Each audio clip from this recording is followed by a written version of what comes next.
but there's nothing you could tell them. Just made a million, got another million on my schedule. No love for 'em, nigga breaking hearts. No keys, push to start. Yeah, you know what it is. Everything I do it big.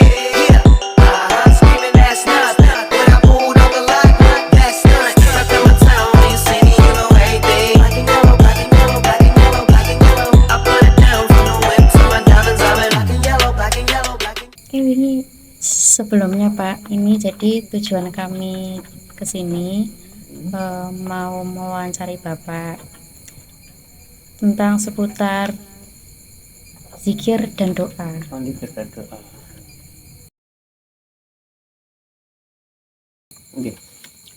Dan itu secara bahasa zikir itu berarti kan ingat.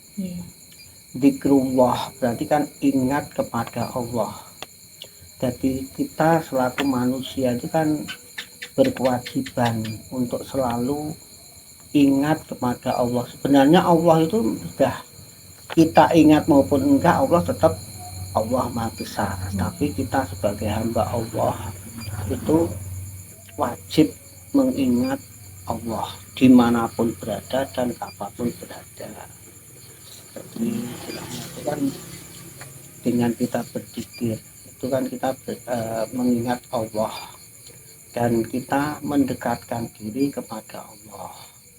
Semakin kita itu mendekat pada Allah, Allah pun akan semakin dekat dengan kita.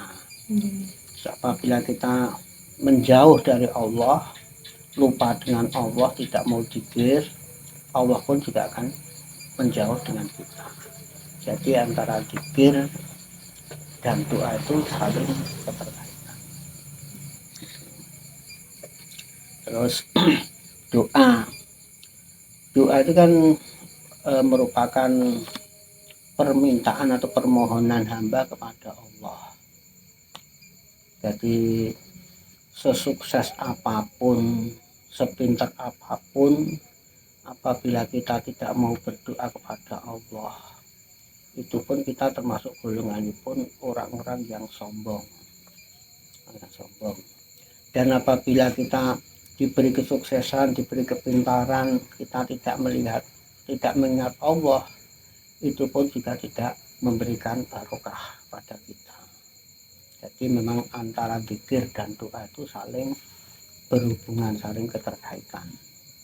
Karena Allah sudah bilang, ud'uni astajib lakum, mintalah kepadaku maka akan aku kabulkan. Jadi kita harus yakin bahwa doa kita itu akan dikabulkan oleh Allah Subhanahu wa Ta'ala. Dengan keyakinan itu merupakan salah satu modal kita itu berdoa kepada Allah atau memohon kepada Allah.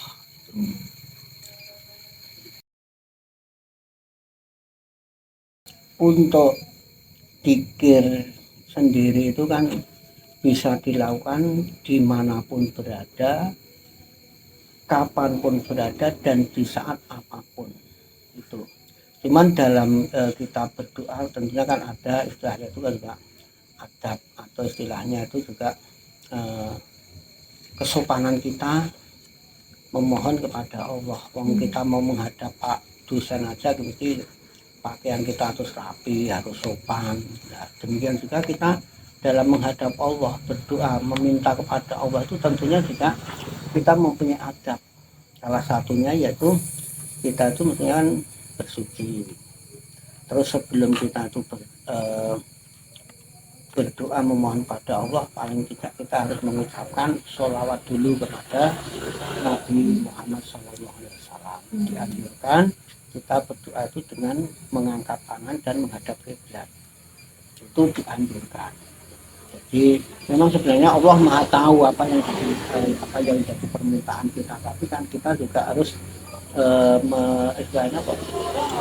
menempatkan diri lah sebagai hamba. Kita harus punya adat istiadat atau sopan santun.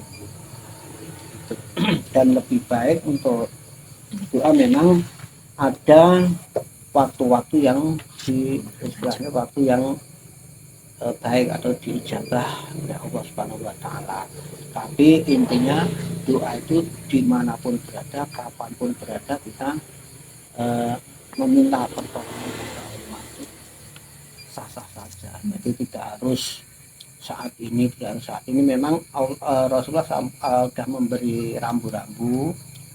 Salah satunya adalah sepertiga malam terakhir, terus di antara dua khutbah itu, terus ada juga yang ulama mengatakan pada saat terbenamnya matahari lah, itu saat itu doa itu diijabah oleh Allah Subhanahu wa taala.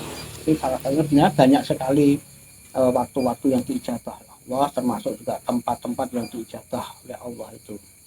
Jadi tergantung juga keyakinan kita tentang permohonan kita pada Allah.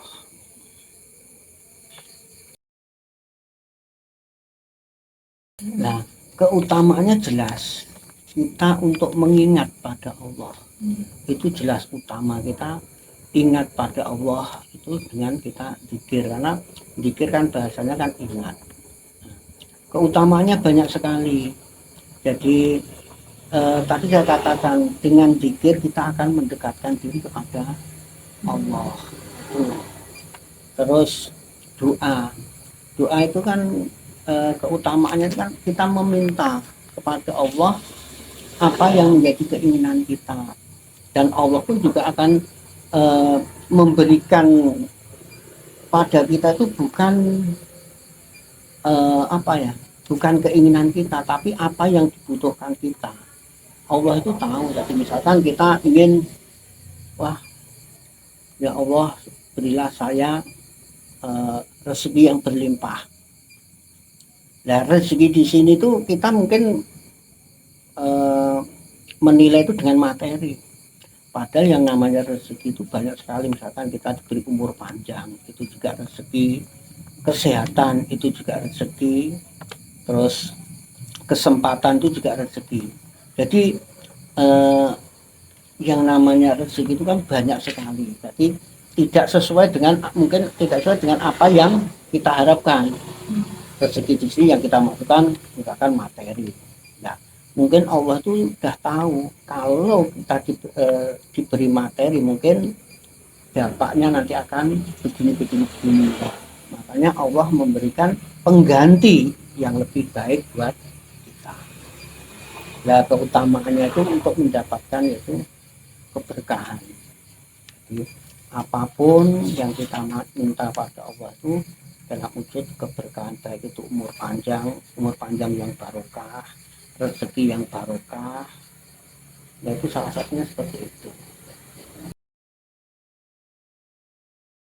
Rasulullah mengatakan bahwa zikir yang baik itu ada 3. Itu yang itu subhanallah wa la ilaha illallah wallahu akbar.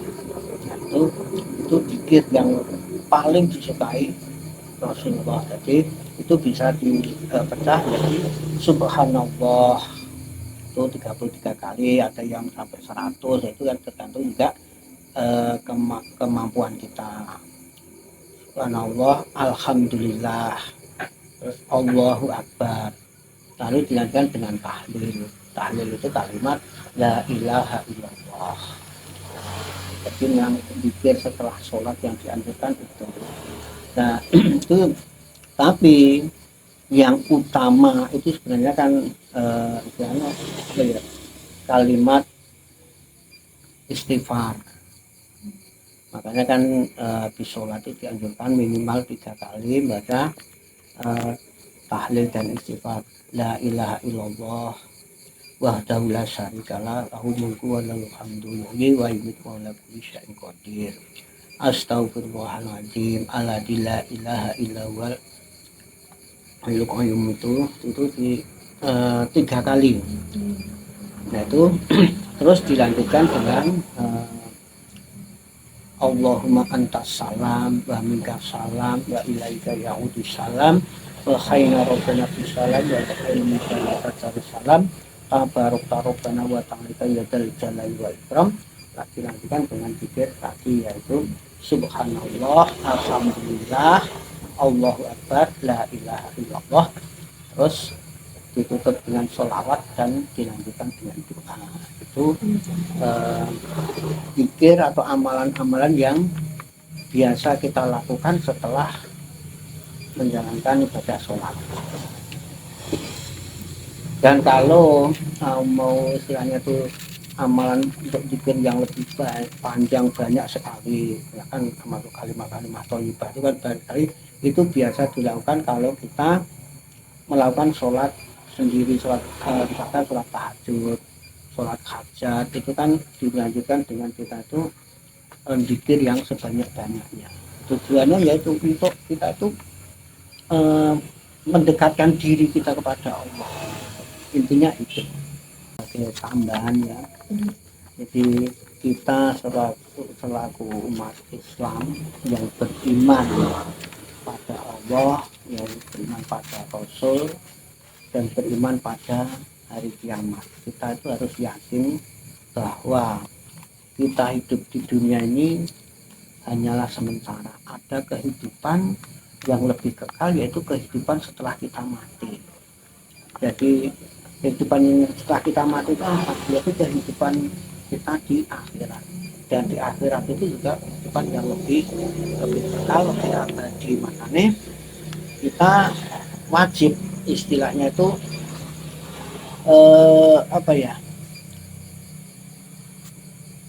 mencari bekal untuk hidup di akhirat gitu. Jadi memang tugas kita di dunia hanya itu.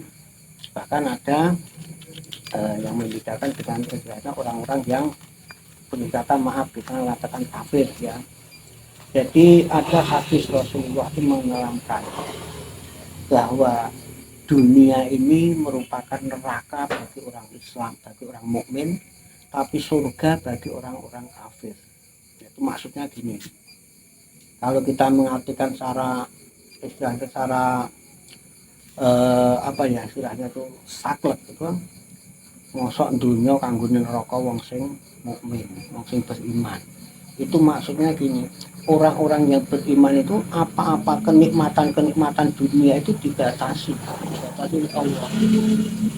Misalkan kesenangan di dunia yang mengakibatkan istilahnya itu hancurnya keimanan kita. Misalkan judi itu menyenangkan, mabuk-mabuk menyenangkan. Tapi itu bagi umat Islam itu dianggap neraka, bagi orang Muslim dianggap neraka. Tapi bagi orang kafir itu dianggap surga. Surganya dunia yaitu kesenangan di dunia. Tapi itu akan berakhir setelah mati. Setelah mereka mati, surga itu akan hilang bagi orang-orang yang kafir. Dia akan mendapatkan neraka yang abadi. Tapi bagi orang yang mukmin, neraka di dunia akan digantikan surga di akhirat. Nah, itu bagi kita, mudah-mudahan panjenengan sedaya semua bisa istiqomah dalam menjalankan rukun Islam itu dengan baik.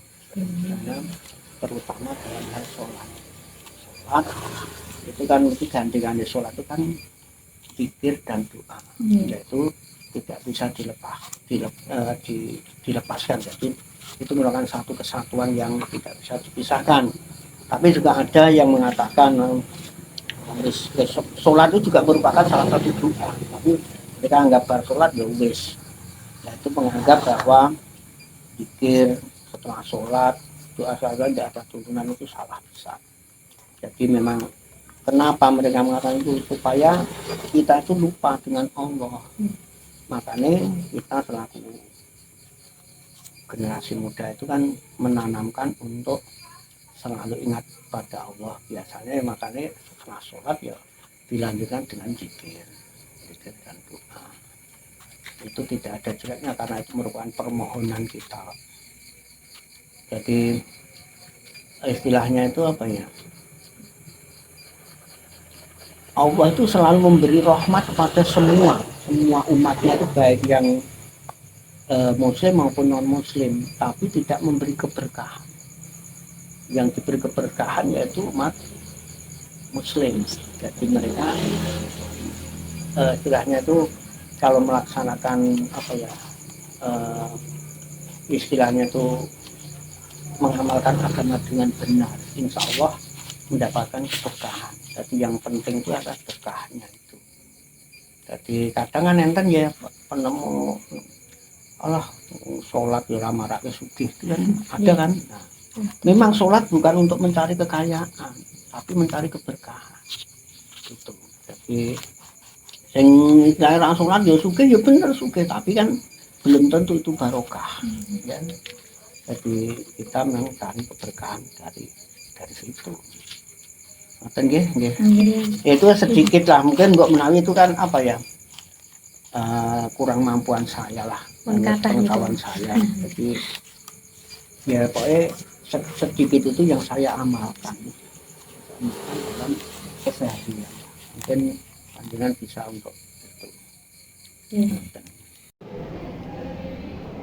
Terima kasih teman-teman semua sudah menyaksikan video dari kelompok 9 tentang zikir dan doa. Semoga teman-teman bisa mengambil hikmah dan manfaatnya. Sekian, terima kasih. Yellow, black and yellow.